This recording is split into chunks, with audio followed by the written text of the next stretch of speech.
Hi! Welcome back to my channel. This is for Chandu. క్రియాంటెక్ 0508. మీరు ఈరోజు థంబ్‌నెయిల్ చూసారు కదా! విద్యార్థుల అడ్మిషన్లకైతే వేలాయే. సో, ఈ సర్టిఫికేట్‌లను ముందుగానే మీ దగ్గర ఉంచుకోవాలి. లేకపోతే బందవుతది. సో, దానికి సంబంధించి ఇప్పుడు నేను డీటెయిల్స్‌గా ఎక్స్‌ప్లెయిన్ చేయబోతున్నాను వీడియోలో. మరి ఏమేం సర్టిఫికేట్లు ఉండాలి? మనం ఒక అడ్మిషన్స్ అన్నీ స్టార్ట్ అయిన స్టూడెంట్స్‌కి కాబట్టి. సో, అవి ఉండడం వల్ల మన అడ్మిషన్స్ ఎక్కడైనా తొందరగా కంప్లీట్ ఉంటది కాబట్టి, దానికోసం మరి ఏమేం సర్టిఫికేట్స్ మన దగ్గర ఉండాలి? పేరెంట్స్ ముందుగానే వీటిని సమకూర్చి పెడితే స్టూడెంట్స్‌కనేది మంచిగా ఈజీగా అయిపోతది. వాళ్ళ అడ్మిషన్స్ గానీ, హైయర్ స్టడీస్ గానీ. సో, దాని గురించి ఇప్పుడు ఎక్స్‌ప్లెయిన్ చేస్తాను ఈ వీడియోలో. సో, స్కిప్ చేయకుండా అయితే కంప్లీట్‌గా చూడండి. అప్పుడే మీకు అర్థమవుతది.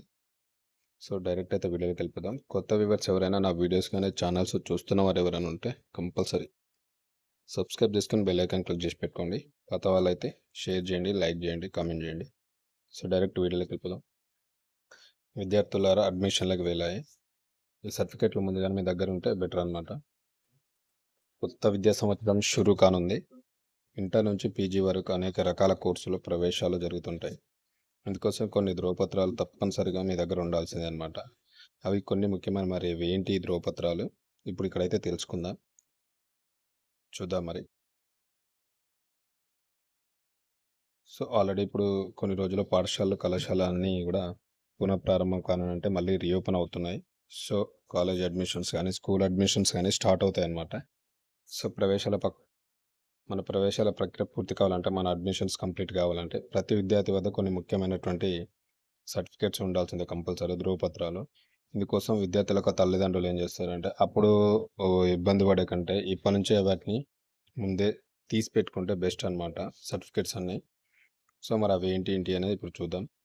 సో, మండల కేంద్రాలు కానీ, మీ సేవా సెంటర్ల వద్దకు అప్పుడు ఉరుకులు పరుగులు తీస్తే అడ్మిషన్లకు ప్రాబ్లమ్ అయ్యే సిచ్యువేషన్ ఉంటుంది కాబట్టి, స్టూడెంట్స్ పేరెంట్స్ ఎవరైతే ఉన్నారో ముందుగానే వాటిని రెడీ చేసి పెట్టుకోండి, తీసి పెట్టుకోండి. లేకపోతే అన్నీ కంప్లీట్ చేసి పెట్టుకోండి. అప్పుడే వాళ్ళ స్టూడెంట్ యొక్క అడ్మిషన్ కానీ, కౌన్సిలింగ్ కానీ ఇంకేమైనా ఉంటాయి కదా, అవన్నీ కూడా క్లియర్గా తొందరగా కంప్లీట్ అవుతాయి అన్నమాట. చూద్దాం మరి. సో, ముఖ్యమైనటువంటి సర్టిఫికేట్స్ ధ్రువపత్రాలు ఏమి ఉండాలి మన దగ్గర అంటే, ప్రవేశ ప్రక్రియలో భాగంగా విద్యార్థుల యొక్క బోనాఫైడ్ ఉండాలి. స్టడీ బోనాఫైడ్ సర్టిఫికేట్ ఒకటి, ట్రాన్స్ఫర్ సర్టిఫికేట్ ఒకటి, టీసీ అంటాం కదా, కుల ధృవీకరణ పత్రం, క్యాస్ట్, ఆదాయ ధృవీకరణ పత్రం, ఆదాయ సర్టిఫికేట్, ఇన్కమ్ సర్టిఫికేట్, నివాస ధృవీకరణ పత్రం, రెసిడెన్సీ సర్టిఫికేట్ వంటి ముఖ్యమైన డాక్యుమెంట్లు అయితే తప్పనిసరిగా ఉండాలి మీ దగ్గర.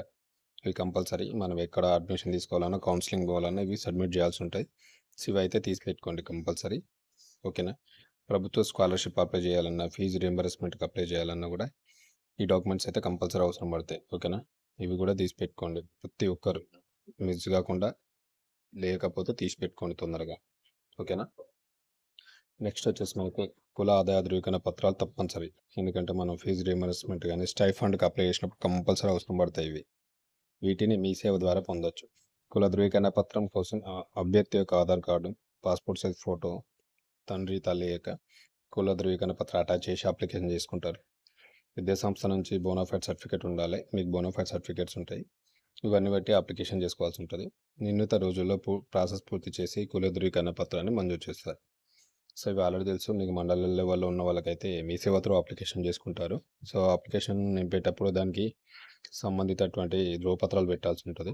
మీకు ఆధార్ కార్డు కానీ, పాస్పోర్ట్ సైజ్ ఫోటో కానీ, మీ ఫాదర్ మదర్ యొక్క పాత కుల ధృవీకరణ పత్రం పెడితే జర తొందరగా వచ్చే సిచ్యువేషన్స్ ఉంటాయి. ఈ స్టడీ బోనాఫైడ్ పెట్టేసి అప్లికేషన్ చేయాల్సి ఉంటుంది. ఓకేనా.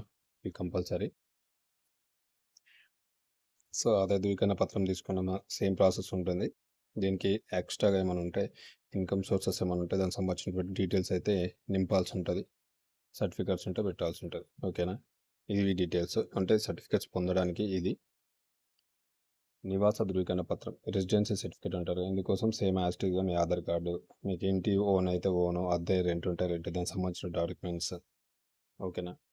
అర్బన్ పాస్బుక్, గృహ పన్నుల అంటే ఇంటి రసీదు, విద్యార్థుల bonafide certificates compulsory. Bonafide, passport size photo, Aadhaar card, మీ యొక్క ఈ కంపల్సరీ డాక్యుమెంట్స్ ప్రతి ఒక్క సర్టిఫికేట్కి అటాచ్మెంట్ చేయాల్సింది. నింపిన తర్వాత మీ సేవా కేంద్రాల నుంచి మండల లెవెల్ అవుతుంది. మండల వల్ల అప్రూవల్ అయిపోయింది, డైరెక్ట్ మళ్ళీ మీ సేవలో తీసుకుంటారు. ఓకేనా.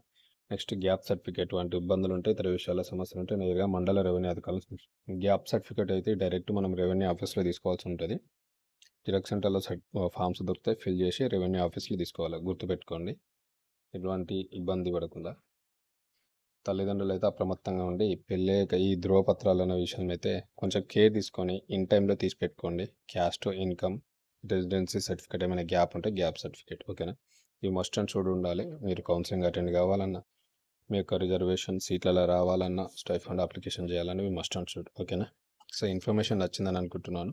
సో అందరూ తీసి పెట్టుకోండి. ఇప్పుడు స్కూల్స్ కానీ కాలేజెస్ కానీ అన్నీ ఓపెన్ అవుతున్నాయి. అందరికీ అవసరం పడతాయి. ఇన్ఫర్మేషన్ వీడియో నచ్చితే కంపల్సరీ సబ్స్క్రైబ్ చేసుకుని నాకు సపోర్ట్ చేయండి. మరిన్ని మంచి మంచి ఇన్ఫర్మేటివ్ వీడియో కోసం ఛానల్ని ఫాలో అవ్వండి. Thank you.